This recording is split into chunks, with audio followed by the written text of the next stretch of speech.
Hujambo na nikukaribishe tena mtazamaji wa The World News katika kipindi hiki cha ulimwengu wa siasa. Jina langu ni Adam Hussein. Rais wa Urusi Vladimir Putin ametumia saa moja kufanya mazungumzo na rais wa Marekani Donald Trump kwa njia ya simu, na hata hivyo katika mazungumzo yao walizungumzia mambo mawili. Kwanza, vita vinavyoendelea katika eneo la Mashariki ya Kati ambavyo kimsingi vimeleta athari kubwa katika ulimwengu na hali inazidi kuwa mbaya, huku akimtaka achane na vita hivyo. Kadhalika wamezungumzia suala la vita vya Ukraine na mambo mengine ya kibiashara walioyazungumza. Katika mazungumzo hayo yanayotajwa kuwa ya umuhimu sana, rais wa Marekani Donald Trump anadaiwa kuridhia kile alichoelezwa na rais wa Urusi Vladimir Putin. Msaidizi wa rais wa Urusi Yuri Ushakov amesema rais wa Urusi Vladimir Putin amefanya mazungumzo hayo ya simu na mwenzake wa Marekani bwana Trump, na amewaambia waandishi wa habari kwamba katika mazungumzo hayo kulianzishwa wito wa kujadili maendeleo ya hivi punde ya kimataifa, hasa kuzungumzia mzozo wa Mashariki ya Kati ama vita vya Marekani na Israel dhidi ya Iran. Mazungumzo hayo yalilenga mzozo wa Iran moja kwa moja na mazungumzo ya pande tatu kati ya Moscow, Washington na Kiev yenye lengo la kusuluhisha mzozo wa Ukraine, kwa mujibu wa msaidizi huyo. Mazungumzo hayo kati ya marais hao wawili yalikuwa ya kibiashara, ya wazi na yenye kujenga, Ushakov alisema, akiongeza kwamba viongozi wote wawili walionyesha utayari wao wa kuendelea na mawasiliano ya mara kwa mara. Putin na Trump walizungumza kwa takribani saa moja. Rais wa Marekani alisisitiza nia ya Washington na kuona uhasama kati ya Moscow na Kiev ukiisha na kufikia suluhu la muda mrefu na la mzozo wa Ukraine.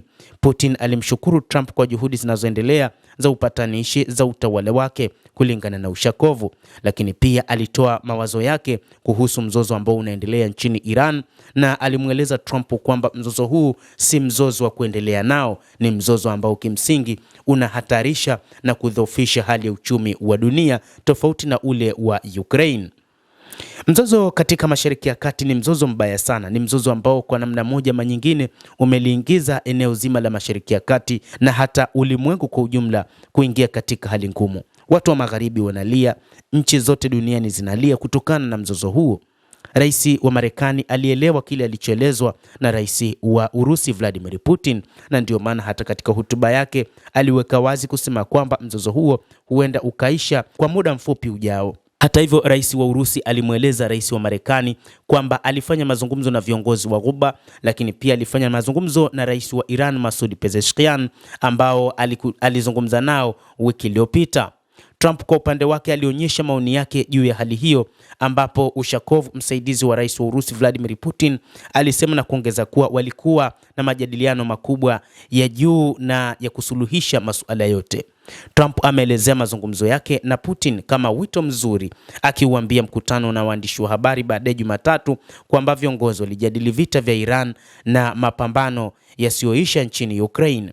Mara ya mwisho marais hao wawili walipiga simu ilikuwa ni Desemba mwaka uliopita. Ikulu ya White House ilielezea kama mazungumzo chanya ya viongozi hao wawili. Mapema Jumatatu, Putin alionya kwamba kuendelea kwa migogoro katika Mashariki ya Kati kuna hatarisha pakubwa na kuvuruga mtiririko wa mafuta na gesi duniani, hasa kutokana na kufungwa kwa njia ya bahari ya mlango bahari wa Hormuz, ambayo ni njia kuu ya bahari ya usafirishaji wa mafuta. Mzozo huo unaweza kusababisha kusitishwa kwa uzalishaji wa mafuta wa Ghuba na ukweli mpya wa bei, aliuambia mkutano wa serikali. Moscow inasalia kuwa msambazaji wa nishati wa kutegemewa, rais huyu alisema, akiongeza kuwa itaendelea kutoa mafuta na gesi kwa mataifa ambayo inaona kama washirika wa kuaminika. Moscow imelani kampeni ya Marekani na Israel ya mashambulizi ya mabomu dhidi ya Iran kama kitendo cha uchokozi kilichopangwa kimakusudi na kisichokuwa na sababu ya msingi. Putin mwenyewe hakutoa tathmini yoyote ya hadharani kuhusu operesheni hiyo kwa ujumla, lakini alielezea mauaji ya kiongozi mkuu wa Iran Ayatollah Ali Khamenei kama ukiukwaji wa kijinga wa maadili na sheria za kimataifa, huku baada ya uteuzi wa kiongozi mpya wa Iran Mujtaba Khamenei akimtakia kila laheri. Hata hivyo, wachambuzi wa mambo wanasema tutarajie vita hivi huenda vikaisha katika siku za hivi karibuni kutokana na mashinikizo kutoka kwa mataifa mbalimbali ulimwenguni. Endelea kutufuatilia, lakini usisahau kulike, usisahau kucomment, kadhalika kusubscribe channel yetu hii ili upate habari hizi kwa mapana kupitia hapa The World News. Naitwa Adamu.